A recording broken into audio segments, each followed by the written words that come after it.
সংসদের প্রথম দিনে রাষ্ট্রপতি চুপ্পু ভাষণ দিতে উঠতেই সিনেমার ভিলেনের মতো এন্ট্রি নিয়ে বিরোধী দল লাফ দিয়ে দাঁড়িয়ে পড়ল। প্লেকার্ড উঁচু করে চিৎকার করে বলতে লাগলো, ফ্যাসিবাদের দালালেরা হুঁশিয়ার সাবধান, স্বৈরাচারের দালালেরা হুঁশিয়ার সাবধান, গেট আউট চুপ্পু। এসব শুনে চুপ্পু সাহেব মাইকে মুখ রেখে ভাষণ শুরু করলেন, কিন্তু মুখে একটা অদ্ভুত হাসি ঝুলছে, যেন বলছেন, আরে ভাই থামো থামো। এদিকে প্রধানমন্ত্রী তারেক রহমান সিটে বসে টেবিল চাপড়াচ্ছেন, মুখে একটা মাস্টার মাইন্ডের হাসি, যেন পুরোটা তার মাস্টার প্ল্যান।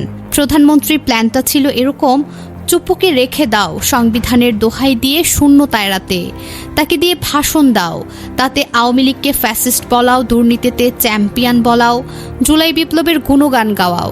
এর আগে চুপ্পু সাহেব এক বক্তব্যে 17 বারের বেশি হাসিনাকে ফ্যাসিস্ট বলেছিলেন। বিরোধীদের এত রাগিয়ে দাও যে তারা ওয়াকআউট করুক, ফলে চুপ্পুর আরও বেশি হবে।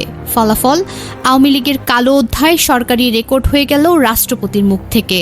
বিরোধীরা নিজেরাই চুপ্পুকে অপমান করে চলে গেল। সংসদে প্রতিবাদ হট্টগোল ফিরে এলো। সকাল থেকে সহমত চলছিল। হঠাৎ এই ড্রামা দিয়ে পুরো জমে গেল।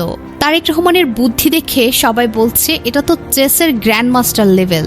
আওয়ামী লীগ যাকে রাষ্ট্রপতি বানিয়েছিলেন, বিএনপি তাকে দিয়েই লীগের পোস্টমর্টম করালো।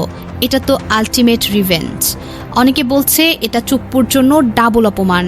একদিকে তার মুখ দিয়ে আওয়ামী লীগের অপরাধ স্বীকার করানো হলো, অন্যদিকে বিরোধীরা তাকে ফ্যাসিস্টের এজেন্ট বলে অপমান করে চলে গেল।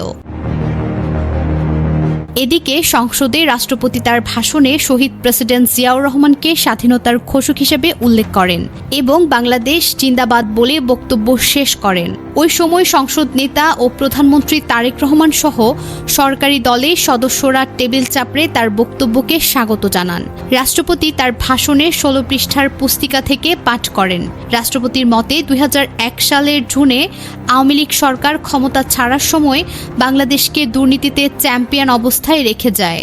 পরে ওই বছরের অক্টোবরে দায়িত্ব নিয়ে খালেদা জিয়ার নেতৃত্বাধীন সরকার দুর্নীতি দমনে কঠোর পদক্ষেপ গ্রহণ করে এবং 2004 সালে দুর্নীতি দমন কমিশন আইন প্রণয়ন করে। এসব উদ্যোগের ফলেই বাংলাদেশ দুর্নীতিতে চ্যাম্পিয়ন হওয়ার কলঙ্ক থেকে মুক্তি পায়। 2006 সালের অক্টোবরের আগেই দেশটি আন্তর্জাতিক অঙ্গনে এশিয়ার ইমার্জিং টাইগার হিসেবে স্বীকৃতি পেতে শুরু করে। অধিবেশনে রাষ্ট্রপতি আরও বলেন, 2024 সালের গণ অভ্যুত্থানের মূল লক্ষ্য ছিল ফ্যাসিবাদের অবসান ঘটিয়ে জনগণের সরাসরি ভোটে জবাবদিহিতামূলক সরকার প্রতিষ্ঠা করা এবং একটি বৈষম্যহীন ন্যায়ভিত্তিক গণতান্ত্রিক রাষ্ট্র গড়ে তোলা। সেই লক্ষ্য বাস্তবায়নের অংশ হিসেবে গুরুত্বপূর্ণ খাতগুলো পুনর্গঠনের জন্য 11টি সংস্কার কমিশন গঠন করা হয়। তিনি জানান, বর্তমান সরকারের ক্ষেত্রেও দুর্নীতি দমন এবং আইন শৃঙ্খলা পরিস্থিতির উন্নয়নই প্রথম ও প্রধান অগ্রাধিকার হিসেবে বিবেচিত হচ্ছে। তিনি জুলাই গণ অভ্যুত্থান ও জুলাই শহীদদের স্মরণে নেওয়া অন্তর্বর্তী সরকারের কার্যক্রম তুলে ধরেন। বর্তমান সরকারের বিভিন্ন কার্যক্রমের কথাও তুলে ধরেন তিনি। আওয়ামী লীগ সরকার বাংলাদেশকে দুর্নীতিতে চ্যাম্পিয়ন বানিয়েছিল বলে মন্তব্য করেন রাষ্ট্রপতি।